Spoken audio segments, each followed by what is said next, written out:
১৩০টি পরমাণু ক্ষেপণাস্ত্র ভারতের দিকে তাক করা আছে, জানালেন পাকিস্তানের মন্ত্রী।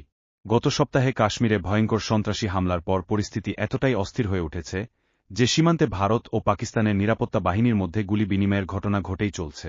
এই ঘটনা দুই পারমাণবিক শক্তিধর প্রতিবেশী দেশের মধ্যে বড় ধরনের সংঘাতের আশঙ্কা বাড়িয়ে দিয়েছে।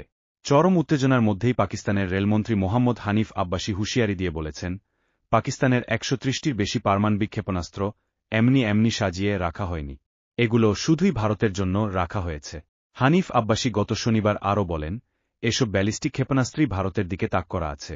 পাকিস্তানের রেলমন্ত্রীর এমন মন্তব্য দুই পারমাণবিক শক্তিধর প্রতিবেশী দেশের মধ্যে বড় ধরনের সংঘাতের আশঙ্কা আরও বাড়িয়ে দিয়েছে।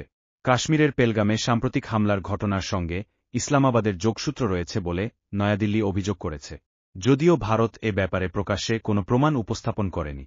ভয়াবহ ওই হামলার পর পাকিস্তানের সঙ্গে সিন্ধু পানিবণ্টন চুক্তি স্থগিত করেছে ভারত।